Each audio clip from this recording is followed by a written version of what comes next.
Assalamualaikum warahmatullahi wabarakatuh. Apa kabar Anda semua? Semoga selalu dalam keadaan sehat walafiat. Selamat menjalankan ibadah puasa. Senang sekali saya Husnu Arif dari Forum News Network bisa kembali menjumpai Anda semua. Hari ini selain hari penting karena di Indonesia secara umum meski Muhammadiyah dan beberapa organisasi lainnya sudah menjalankan ibadah puasa sejak kemarin, umat Islam Indonesia yang mengikuti hasil dari keputusan pemerintah hari ini baru menjalankan ibadah puasa Ramadan. Nah, tetapi ada satu hari yang sebenarnya sangat penting dan ini sering dilupakan sejarah, yakni hari ini tanggal 3 April itu bersepatan dengan dikenal sebagai mosi integral dari Natsir. Jadi itu terjadi pada tahun 50 dan inilah sebenarnya yang sering sebagai hari NKRI. Karena apa? Karena menurut Pak Hatta ini adalah proklamasi Indonesia kedua setelah tahun 17 Agustus 1945. Nah, saya akan mengajak ngobrol dengan pengamat atau pemerhati sejarah Bang Lukman Hakim. Assalamualaikum Bang Lukman. Waalaikumsalam warahmatullahi wabarakatuh. Ya, Apa kabar Mas Hersu? Ya, alhamdulillah, jangan lemes ya. Ini hari pertama puasa semangat. Nah, ini ada satu hari yang sangat penting kan kalau sekarang ini banyak sekali orang teriak-teriak soal NKRI harga mati. Barangkali orang banyak nggak tahu sejarah NKRI di Indonesia itu. Ya ini dengan mosi integral dari Natsir. Mungkin sebagai pemerhati sejarah bisa membantu menyegarkan kembali ingatan kita soal itu, Bang Lukman. Ya. Pertama, Undang-Undang Dasar 1945 itu memang sejak awal menyatakan Indonesia ini negara kesatuan berbentuk republik. Ya. Itu sejak disahkan 18 Agustus 1945 itu sudah seperti itu bunyinya. Akan tetapi itu kan baru cita-cita. Proklamasi kemerdekaan sendiri kan masih belum jelas ini siapa yang mengakui kemerdekaan. Ada cerita misalnya Pak Saprudin itu dalam biografinya mengatakan ada seorang menteri bahkan yang belum berani datang ke kantornya karena dia nggak yakin apakah stafnya di kantor itu akan menerima dia sebagai menteri gitu loh. Ini Pak Saprudin. Padahal dia menteri. Ini Pak Saprudin bercerita ada seorang perwira negara. Perwira negara. Jadi Presiden RI yang kedua juga ini ya sering dilupakan sejarah ya. Ya. Jadi sesudah proklamasi itu ada temannya Pak Saprudin, dia salah satu menteri dalam kabinet Bung Karno, itu nggak berani datang ke kantor karena dia nggak yakin bahwa dia akan diterima oleh stafnya sebagai menteri. Nah, didatangi oleh Saprudin, kenapa takut? Ayo kita datangi. Nah, ternyata jadi ada sikap seperti jadi proklamasi sendiri belum jelas. Itu kan baru pernyataan sepihak ya. Nah, negara kesatuan itu baru cita-cita. Bulan November tahun 46 misalnya, Indonesia itu berunding dengan Belanda. Ya. Dan di situ Indonesia bersetuju untuk membentuk negara Republik Indonesia Serikat. Jadi baru 1 tahun itu. 1 tahun lebih sedikit, ya Kabinet Syahrir didukung oleh Presiden Soekarno dan Wakil Presiden Muhammad Hatta itu menandatangani persetujuan Linggarjati yang menyetujui dibentuknya negara Republik Indonesia Serikat terdiri atas negara Borneo, negara Republik Indonesia, dan negara Indonesia Timur. Nah, yang berkeras menolak ini secara kelembagaan ya, partai, itu Masyumi. Hanya 2 partai yang menolak perjanjian Linggarjati. Tapi Ormas juga. Ya, jadi yang menolak itu Masyumi, Majelis Muhammadiyah Indonesia ya, Majelis Syuro Muslimin Indonesia, Masyumi itu ya. Ya, dia menolak Linggarjati. Ya. Nah, Masyumi, Muhammadiyah, apalagi GPII, PNI, ya. Ada Kebaktian Rakyat, Kerukunan Rakyat Indonesia Sulawesi, KRIS, dan macam-macam itu menolak, ya, menolak Linggarjati. Karena Liga Jati itu menyetujui pembentukan, bukan hanya menyetujui pembentukan negara serikat, tetapi juga Republik Indonesia itu tersisa hanya Sumatera, Jawa, Madura. Nah, Masyumi kemudian bersekutu dengan Tan Malaka, membentuk Persatuan Perjuangan bulan Januari tahun 46. Tan Malaka itu, Persatuan Perjuangan itu kan berprinsip atas dasar kemerdekaan 100% berunding dengan Belanda. Nah, itu beda dengan Syahrir. Kalau Syahrir berunding dengan Belanda untuk kemerdekaan 100%. Nah, kalau Tan Malaka atas dasar kemerdekaan. Nah, ini kemudian hasil Liga Jati dibawa ke KNIP, ya, parlemen, untuk diratifikasi. Ternyata suara-suara menolak Liga Jati itu tetap keras. Jadi sampai Bung Hatta pada pidato di KNIP itu mengancam. Kata Bung Hatta, kalau tidak setuju perjanjian Liga Jati, silahkan cari presiden dan wakil presiden yang lain. Nah, itu kan udah gertakan luar biasa. Rupanya digertak begitu, sebagian takut juga kan. Ya masa harus cari presiden yang lain. Tetapi Masyumi dan PNI tetap pada pendiriannya menolak Liga Jati. Jadi menjelang pemungutan suara, Masyumi walk out. Nah, pertanyaan kita kemudian, siapa sebenarnya yang pro NKRI? Kan? Ya kan? Bung Karno, Bung Hatta, Syahrir, dan para menteri di kabinetnya yang mendukung Liga Jati, atau Masyumi dan PNI yang menolak Liga Jati. Itu kalau sejarah itu kita lihat secara hitam putih, kita pasti akan mengatakan Soekarno, Hatta, Syahrir, Rum itu federalis, ya kan? Karena mendukung Liga Jati. Masyumi dan PNI itu unitaris. Tapi kan sejarah enggak seperti itu. Tahun 92 atau 93, waktu saya menulis biografi Dr. Anwar Haryono, saya berkesempatan ngobrol dengan Pak Nasir. Saya tanya soal ini. Saya bilang, jadi kita tahu di kabinet Syahrir, ini unik, di kabinet Syahrir itu ada menteri-menteri Masyumi. Ada Rum, ada Haji Agus Salim, ada Wahid Hasim, ada Kiai Fatur Rahman, ada Anwar Cokro Aminoto, ada Natsir. Ini orang-orang ini itu mendukung kabinet Syahrir. Mereka menteri di situ. Mereka mendukung perjanjian Liga Jati.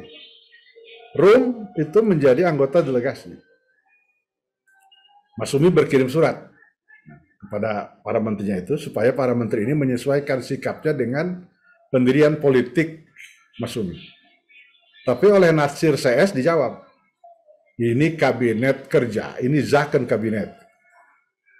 Dalam zakon kabinet tidak etis partai ikut campur. Nah, coba. Nah, saya tanya itu kemudian, ini Pak Nasir, kenapa Bapak bersikap seperti itu? Kata Pak Nasir begini, katanya. Waktu itu, kemerdekaan itu, proklamasi kemerdekaan itu kan baru persoalan antara kita dengan kita saja. Belum jelas ke depannya akan seperti apa. Maka, nah, kebetulan, ya ini bukan kebetulan, ini takdir Allah, itu ada perubahan kan. Semula Indonesia ini akan menjadi barang inventaris yang akan diserahkan kepada Amerika. Tapi pada pokoknya sesudah bulan-bulan itulah, ada pertemuan di Potsdam.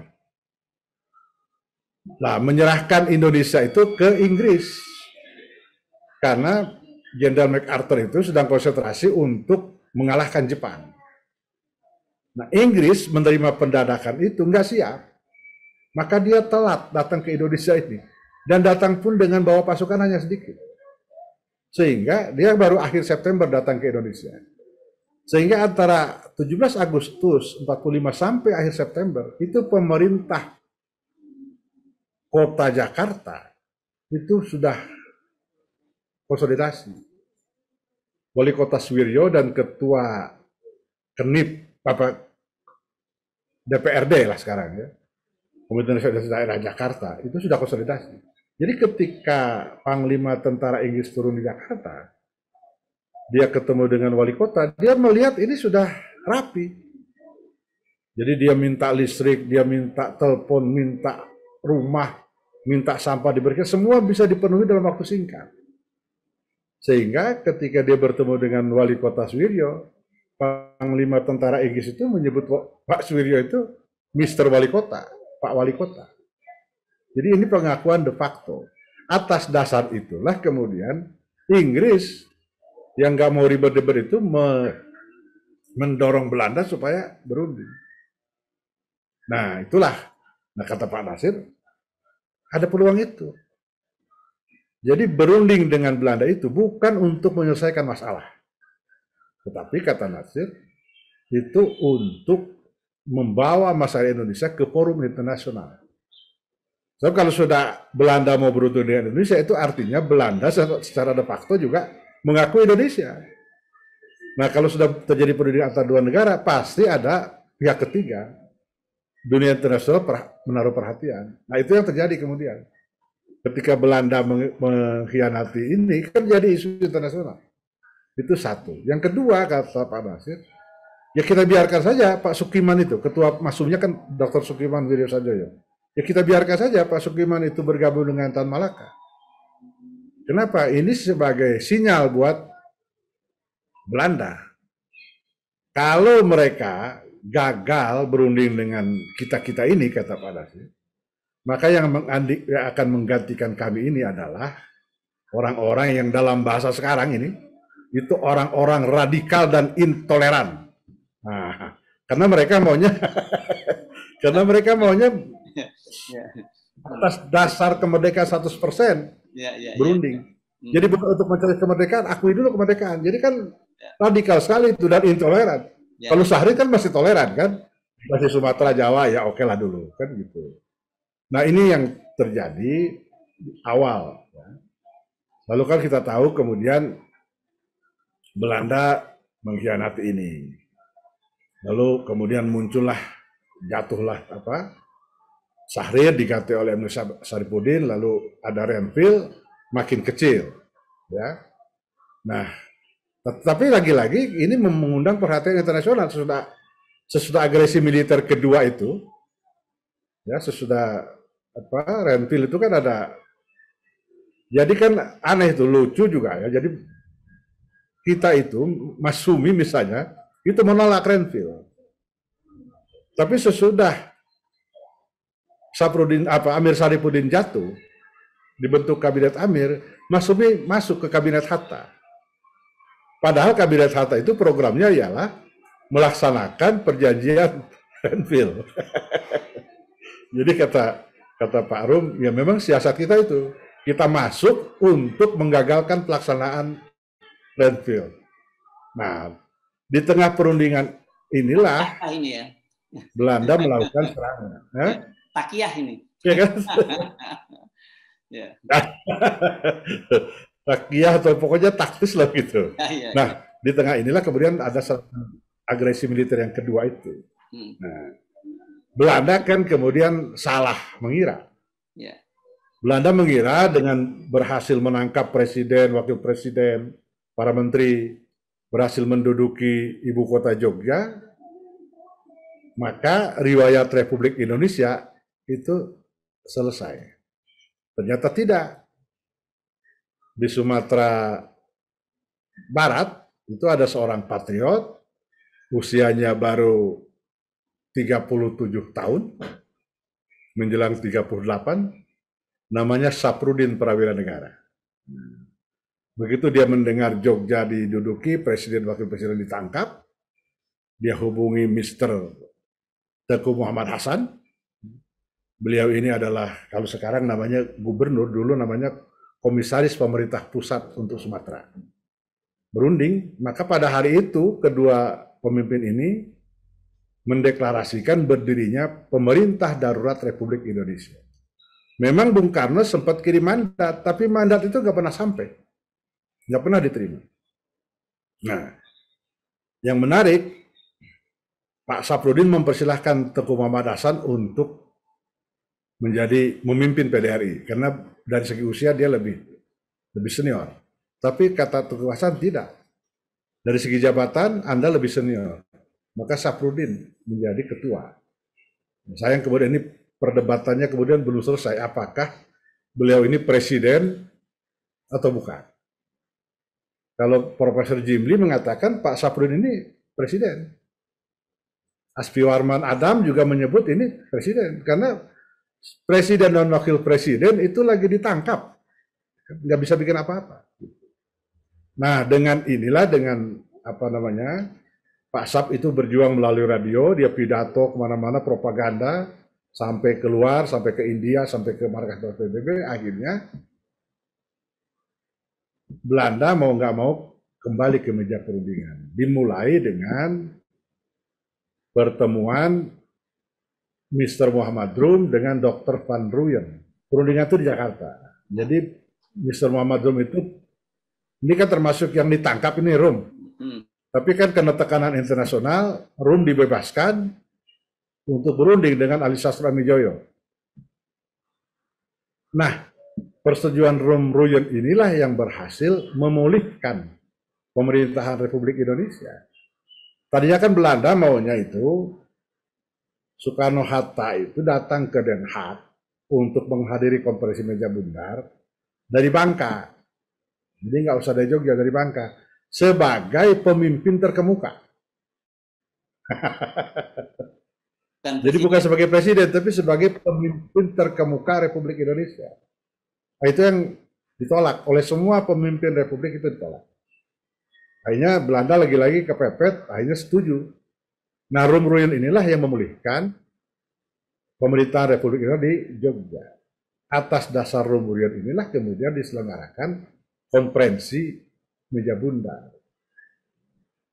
Dan ini Mas Hersu,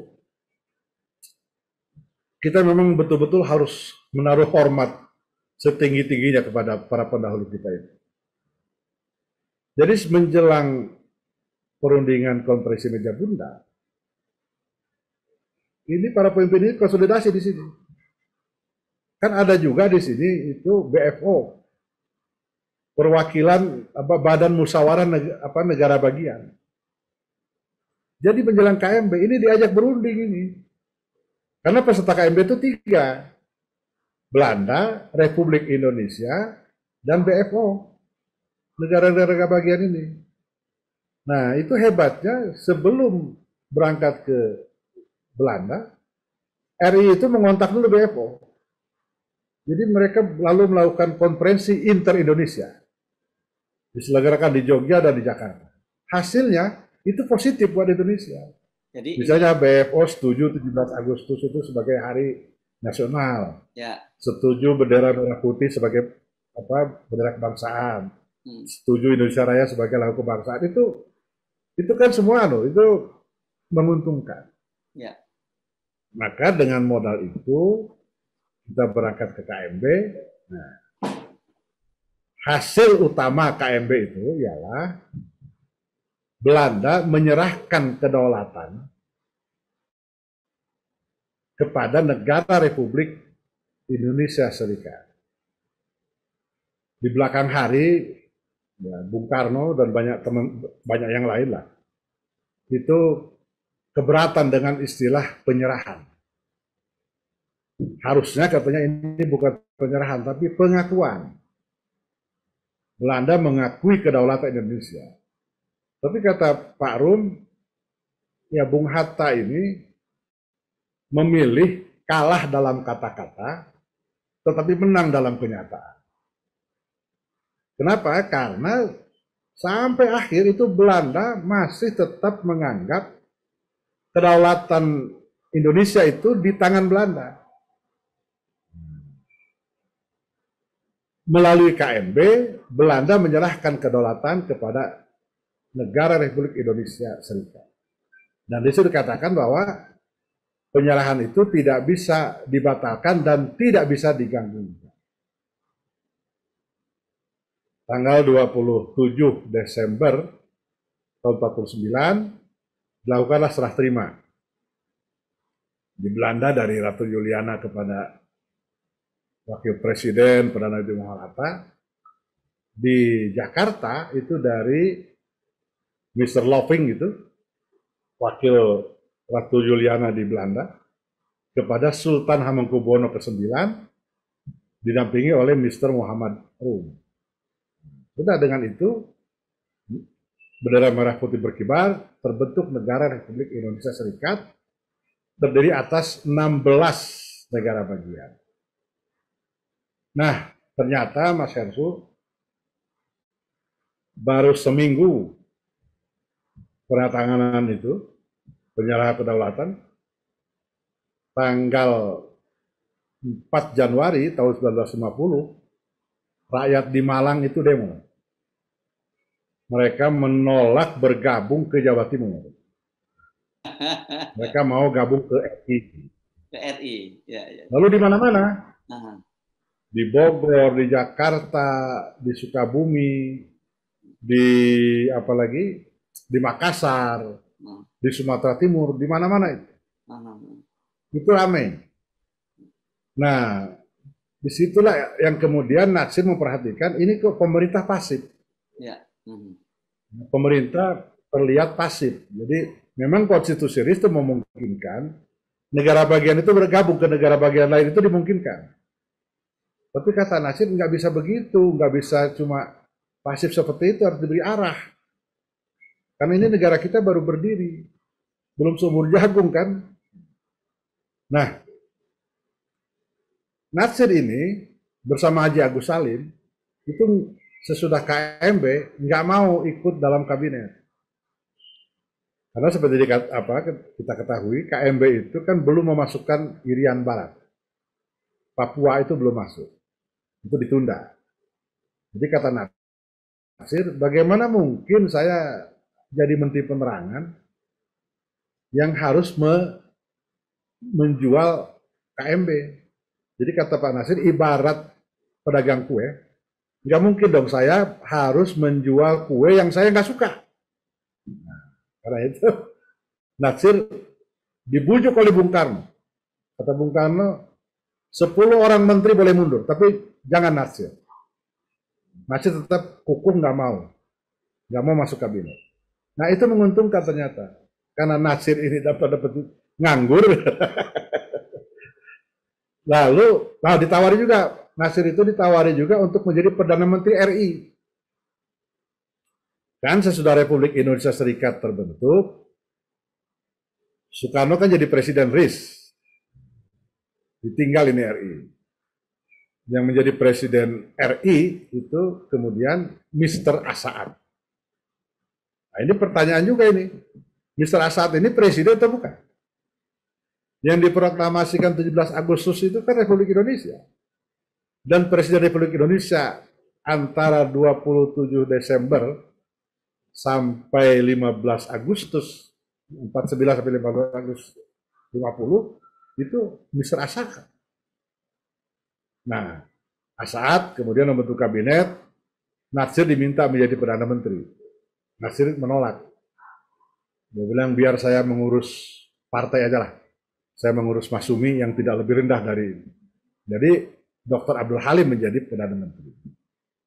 Nah, dalam posisi ini, sebagai ketua fraksi, tadi sebagai orang bebas, itu Natsir diberi tugas oleh Bung Hatta keliling ke negara-negara bagian.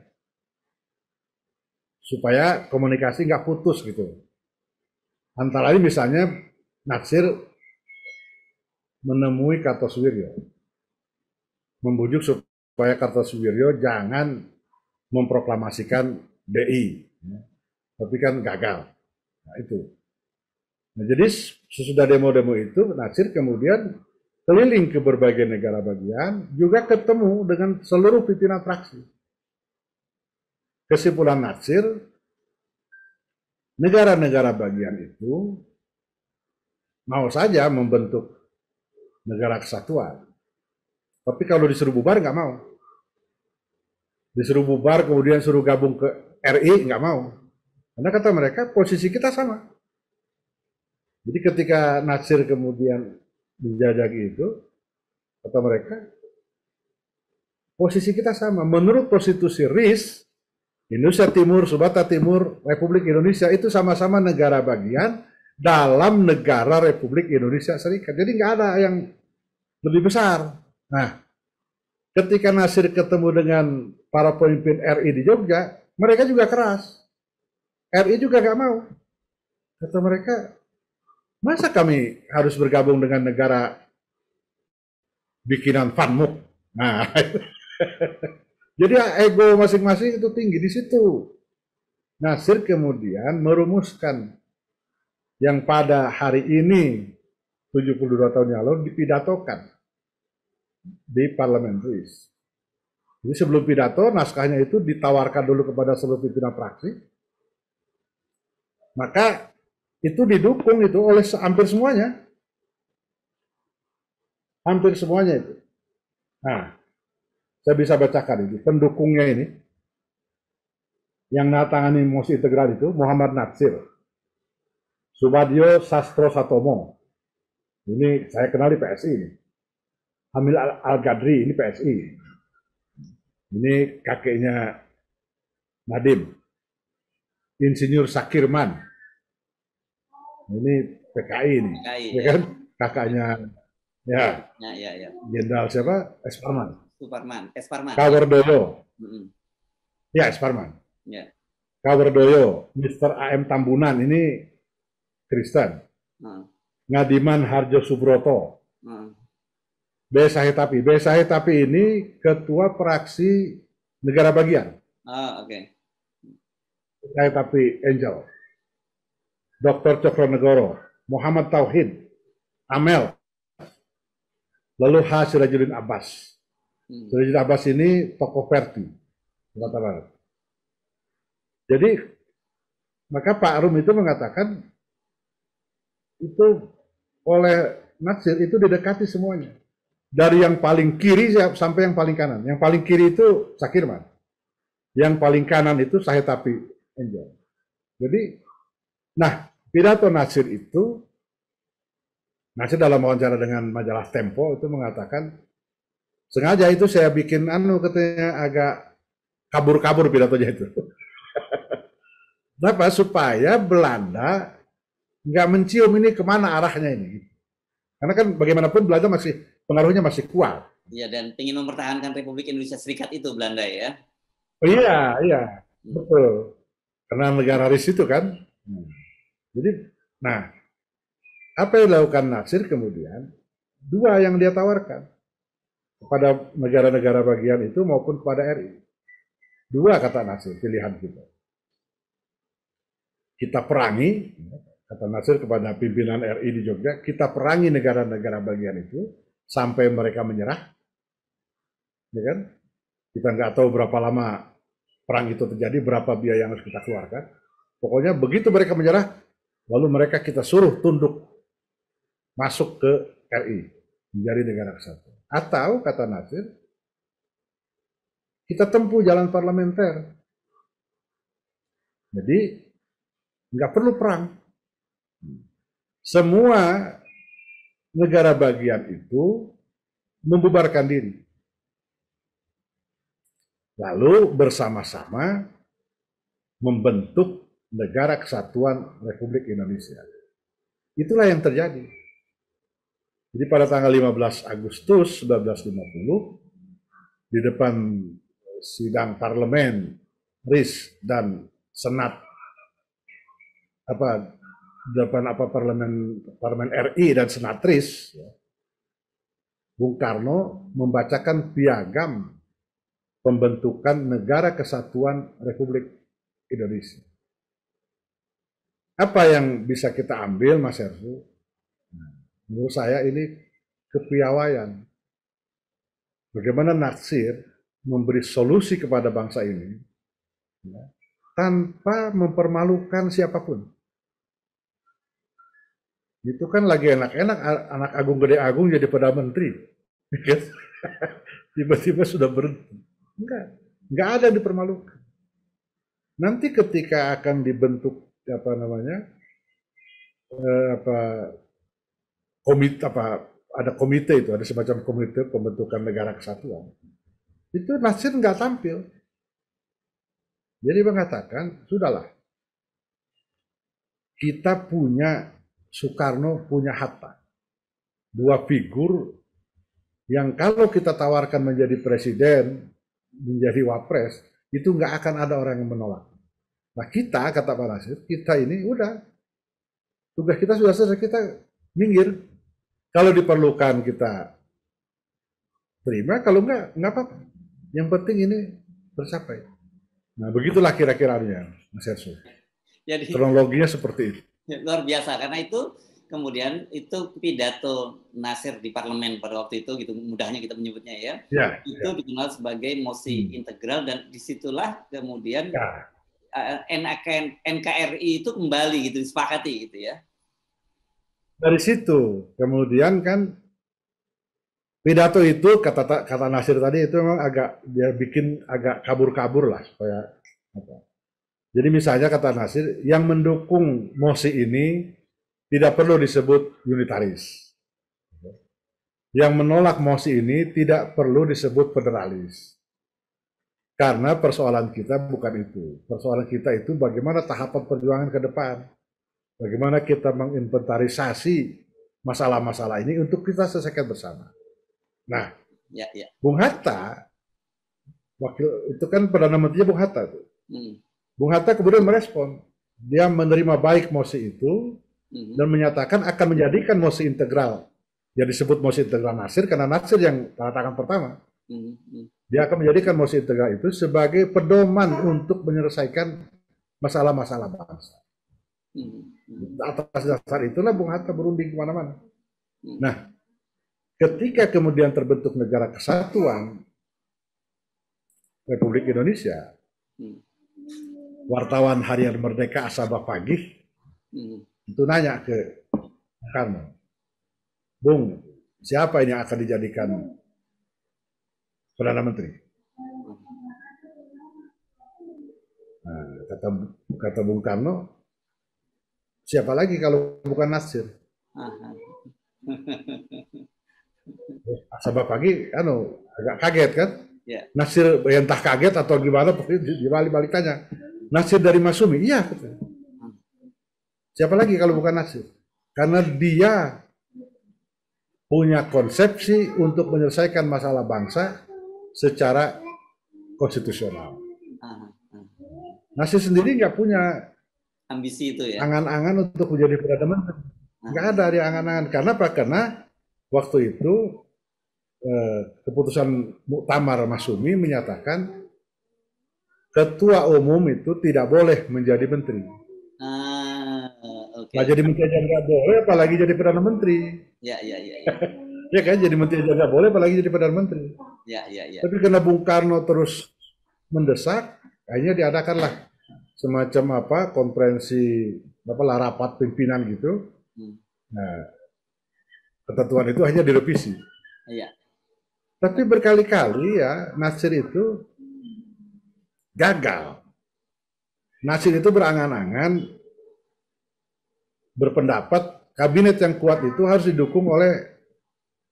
merupakan koalisi Masumi dan PNI. Tapi dia gagal mengajak PNI.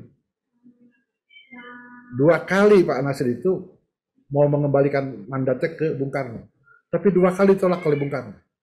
Bahkan sampai Bung Karno turun tangan memanggil pimpinan Partai Nasional Indonesia itu. Pimpinan PNI diundang oleh Bung Karno, tapi Nasir diminta hadir di situ. Hadir tapi nggak bicara. Soekarno yang bicara. Tetap itu PNI keras nggak mau. Apa alasannya itu? Akhirnya kan, ya ini kan soal apa? Ini kan soal fatsun ya. Ya. Formatur itu selalu jadi Perdana Menteri gitu. Lah PNI minta Perdana Menterinya dari mereka. Ya tentu nggak dikasih oleh Nasir gitu. Yang lain silahkan, ini enggak. Nah akhirnya gagal. Pak Nasir mau serahkan ke Soekarno, Soekarno nolak. Kata Soekarno, terus saja. Tanpa PNI, Bung. Iya, tanpa PNI. Jalan terus. Jadi inilah untuk pertama kali Bung Karno meninggalkan PNI. Dan maka kabinet Natsir itu adalah kabinet ahli, kabinet zakon kabinet. Jadi apanya dasar dukungannya bukan partai, tapi keahlian. Kabinet kerja gitu ya. Oke, jadi kalau lihat sejarah tidak berlebihan, kalau kemudian banyak yang mengusulkan sebenarnya hari ini tanggal 3 April itu sebagai hari NKRI gitu ya, karena memang disitulah kan saya tadi Bung Hatta pun menyebut bahwa tahun 50 itu sebagai proklamasi yang kedua dari Republik Indonesia setelah proklamasi 1945 gitu ya. Iya, saya kira nggak berlebihan kalau itu. Ya katakanlah ini hari NKRI atau hari apalah. Tapi yang saya kira yang paling cocok ya hari NKRI. Karena bermula dari situlah NKRI terbentuk. Ada dua mosi sebenarnya yang masuk itu. Ya, tapi yang satu itu cenderung tadi nggak kompromi. Pokoknya semua harus NKRI, yang nggak mau NKRI tumpas. Nasir tidak.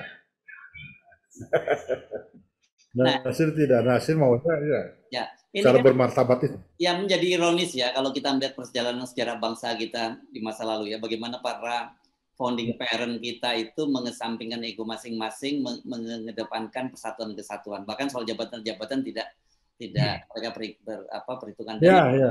Dalam konteks sekarang ini yang saya maksud adalah ketika kita bangsa sedang terbelah, menyebut umat Islam sebagai kadrun, kemudian yang lawannya sebagai kelompok presiden sebagai kampret, ini jadi ironis juga karena ternyata kalau selama ini kadrun itu dianggap anti NKRI dan mereka pendukung pemerintah yang paling pro NKRI, tapi sesungguhnya justru mosi itu berasal dari, kalau Mas Sumi ini kan kalau dalam konteks sekarang kadrun lah gitu ya.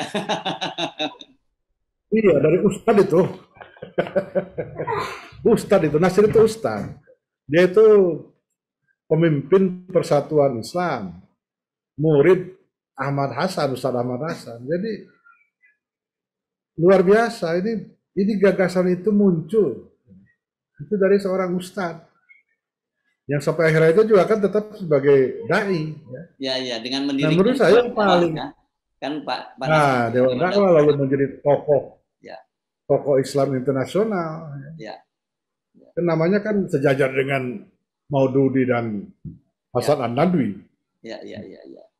Oke. Sukardawi aja pernah datang ke sini kan, Sukardawi pernah datang ke Al-Qur'an untuk ketemu Pak Nasir. Ya. Nah, saya kira ini penting kita untuk kembali belajar sejarah gitu, karena kita jujur saja prihatin situasi sekarang, pembelahan semakin terjadi. Kemarin Bang Lukman pasti ikut mengamati bagaimana ketika muncul pemecatan Pak Terawan dan kemudian ketahuan ketua ID-nya itu adalah anggota Majelis Indonesia dan berjenggot, itu kemudian itu dinarasikan sebagai kadrun. Kan ini kan berbahaya yang semacam ini karena mereka tidak ngerti sejarah. Luar biasa. Ya. Oke. Jadi apa yang kita bisa ambil nih, Bang Lukman, dari pelajaran ini, dari sejarah tentang mosi integral Pak Nasir ini?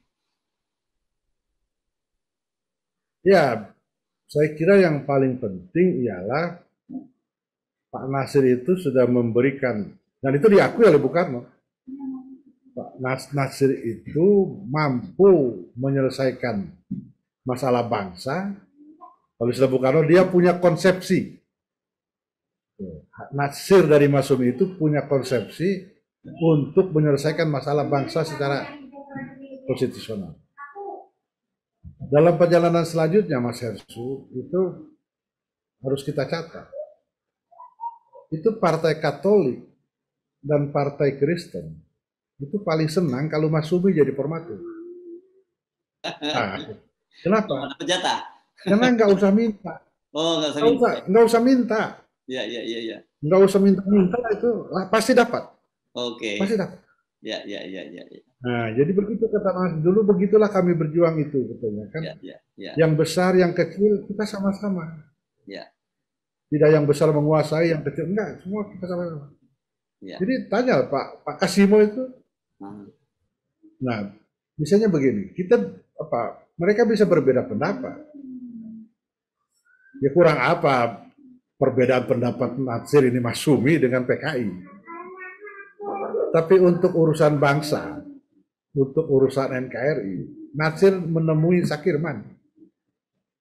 Jadi Sakirman itu ditemui oleh Nasir, diajak diskusi ini bagaimana, apa RIS mau dipertahankan, apa bagaimana, itu didiskusikan. Jadi tidak segan kalau untuk masalah bangsa, semua perbedaan setajam apapun dilupakan. Saya kira itu pelajaran yang menurut saya generasi ini harus banyak belajar itu. Ya, saya pernah membaca juga, saya tidak tahu apakah ini fakta atau sekedar mitos gitu saja, bahwa dengan Pak Kasimo tadi yang disebut dari Partai Katolik itu kan sering sekali terjadi perdebatan yang sangat tajam gitu. Tapi pulang-pulang dari gedung parlemen itu mereka bisa pulang berboncengan sepeda gitu ya, Bang Lukman? Ya, itu terjadi antara Rum itu sudah. Rum ya, Pak Kasimo ya. Ya. Pak Nasir dengan Kasimo itu sangat akrab. Karena kebetulan juga rumahnya tuh relatif dekat. Jadi kalau Lebaran itu Pak Kasimo datang, kalau Natal Pak Nasir datang ke rumah Kasimo. Nggak ada beban gitu loh, nggak ada beban. Ini urusannya urusan bangsa, urusan berbeda. Tapi urusan lain, misalnya begini. Satu ketika Nasir itu didatangi oleh Habib Bourguiba, pejuang dari apa? Tunisia ini. Tunisia ya. Jadi ya kan? Ya datang ke sini ya karena dia tahu ini Indonesia di mayoritas Muslim. Ini Bourguiba ini sedang berjuang untuk mencapai kemerdekaan, untuk berebut kemerdekaan. Mereka datang ke sini minta bantuan. Yang ditemui oleh Bourguiba itu Nasir. Ya. Oke, tapi kemudian dibentuklah oleh Pak Nasir itu ya komite pembebasan Tunisia gitu. Ya. Nasir jadi ketua, tapi Nasir nggak memonopoli itu. Dia nggak monopoli, dia ajaknya AM Tambunan dari Partai Katolik, dia ajaknya Kasimo jadi Tambunan dari Partai Kristen, Kasimo Partai Katolik, dia ajaknya Hamid Al-Ghadri dari Partai Sosialis untuk sama-sama di komite itu. Maka nanti ketika tahun 57 saya kira Tunisia memberi bintang kepada Nasir, yang menerima itu Hamid Al-Ghadri gitu. Jadi secara ideologi bisa berbeda, tetapi misalnya ya kalau agak jauh sedikit antara Ki Hajar Dewantoro dengan Sukiman Wiryosanjoyo itu berbeda. Secara ideologi itu berbeda. Tapi mereka akrab. Bahkan sampai rakyat menjelang wafatnya Pak Sukiman itu berwasiat kepingin dimakamkan di sebelah makam Ki Hajar di komplek Taman Siswa. Dan itu dikabulkan. Jadi sampai akhir hayatnya, sampai jenazah makamnya pun berdampingan Sukiman dengan Ki Hajar Dewantoro. Padahal secara ideologi berbeda. Nah itu saya kira pelajaran paling penting. Nggak ada pakai Pak Nasir itu cerita tentang Aidit misalnya. Tentang Aidit. Jadi kata Pak Nasir itu kalau sudah berdebat di parlemen itu kami itu sudah saling merah muka itu, sudah merah padam tuh berdebatnya, sudah emosi tinggi.